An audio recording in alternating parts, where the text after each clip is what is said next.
पाकिस्तान सदमे में है। पाकिस्तान को यूएई ने इतना बड़ा झटका दे दिया है कि पाकिस्तान ने सपने में भी नहीं सोचा होगा। जी हां, पाकिस्तान विश्व के किसी भी मंच पर जाता है तो उसके पास सबसे बड़ा मुद्दा होता है कश्मीर का।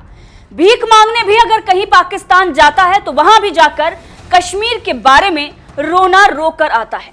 पाकिस्तान दुनिया भर के मंचों पर कश्मीर का रोना तो रोता ही है, साथ ही ओआईसी से भी पाकिस्तान कश्मीर मुद्दे पर भारत को घेरने के लिए कहता रहता है।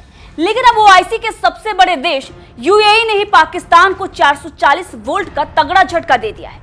पाकिस्तान को अब सच्चाई स्वीकार कर लेनी चाहिए, क्योंकि अरब देश भी अब भारत के साथ खड़े हुए हैं और भारत का पक्ष मजबूत कर रहे हैं कश्मीर मुद्दे पर। जी हां, यूएई ने 500 करोड़ का निवेश कश्मीर में किया है।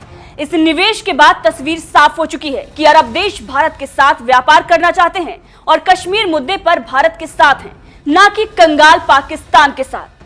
पाकिस्तान ने कश्मीर के लिए आतंकवाद का भी सहारा लिया।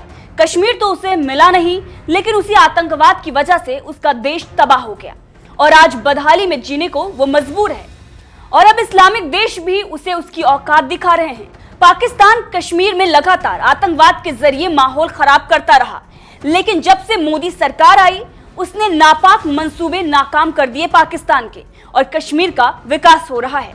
धारा 370 हटने के बाद से ही कश्मीर में बड़े बड़े निवेश हो रहे हैं। अब ऐसे में बुर्ज खलीफा बनाने वाली कंपनी एमर ने 500 करोड़ का निवेश किया है। कश्मीर में एक बड़ा शॉपिंग मॉल बनने जा रहा है। रविवार को ही जम्मू कश्मीर के उपराज्यपाल मनोज सिन्हा ने इसकी आधारशिला रखी है और मीडिया से बात करते हुए बताया है कि आखिर कैसे कश्मीर बदल रहा है और उसके साथ ही भारत और यूएई के रिश्ते भी बेहतर हो रहे हैं। सुनिए जम्मू कश्मीर के उपराज्यपाल मनोज सिन्हा को। 250 करोड़ रुपए की लागत से ये माल बनने वाला है। बगल में ही जमीन दी गई है आईटी टावर के लिए, उसका भूमि पूजन भी अगले महीने होगा। और एक जम्मू में भी आईटी टावर 150 करोड़ रुपए की लागत से बनेगा। तो मोटे तौर पर ये 500 करोड़ रुपए का इन्वेस्टमेंट है। रोजगार भी बढ़ेगा और मुझे लगता है कि जम्मू कश्मीर या खास तौर से श्रीनगर और आसपास के लोगों की जो लंबे समय से आकांक्षा थी वो पूरी होगी।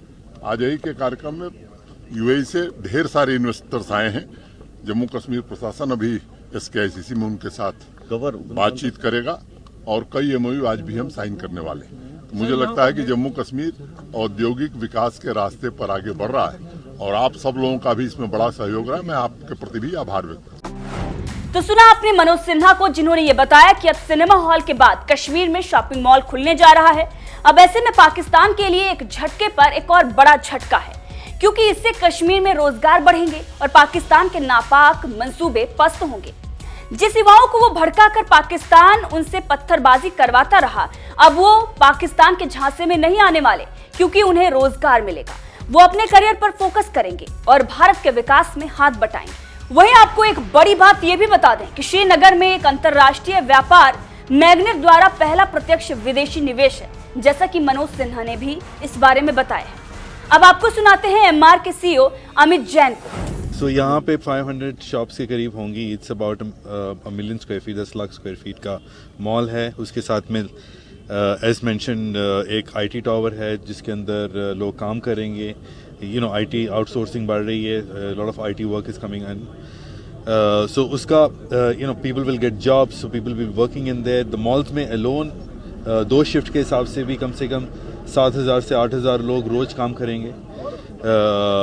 And so this is will create regular employment. पर इसके अलावा सामान आएंगे तो लॉजिस्टिक्स बढ़ेगा, एयरपोर्ट पे जॉब्स बढ़ेंगी, ट्रांसपोर्टेशन बढ़ेगा, फूड इंडस्ट्रीज आएंगे, दे विल इन्वेस्ट मोर। उन जो यहाँ पे लोग आएंगे to set up those retail shops, उनको रहने के लिए भी जगह चाहिए होगी। So it will increase the accommodations etcetera. So the one investment has a multiple impact. जिन्होंने ये बताया कि दुबई द्वारा बनाया गया एक शॉपिंग मॉल कैसे पूरे कश्मीर को बदल देगा। वहीं अभिनेता विवेक ओबरॉय भी इस कार्यक्रम में मौजूद थे और मीडिया से उन्होंने भी बातचीत की। बातचीत के दौरान उन्होंने बताया कि दुबई कितनी इंपॉर्टेंस दे रहा है इस प्रोजेक्ट को। सुनिए अभिनेता विवेक ओबरॉय को। आई थिंक प्रधानमंत्री जी का ये एक सपना रहा। उन्होंने खुद इस चीज को बहुत पुश किया है।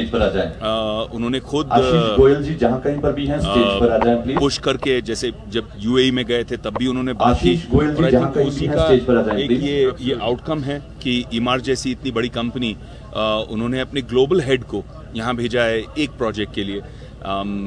मतलब एक इम्पोर्टेंस इसमें दर्शाती है कि उन्होंने कहा कि जो हमारी पूरी कंपनी के ग्लोबल हेड हैं वो आएंगे इस मिशन के लिए, इस प्रोजेक्ट के लिए, क्योंकि ये सिर्फ एक साधारण कमर्शियल प्रोजेक्ट नहीं है। ईमार तो इससे कई बड़े प्रोजेक्ट करता है, लेकिन ये प्रोजेक्ट ईमार के लिए बहुत इंपॉर्टेंट है क्योंकि ये एक इंडो यूएई रिलेशनशिप में पहला कदम है। कश्मीर के एक जो नई शुरुआत है उसमें पहला कदम है। अभी हमारे इतने सीनियर नेता हैं, कैलाश भाई विजयवर्गीय जी, ये भी आए हैं इसके ओपनिंग के लिए।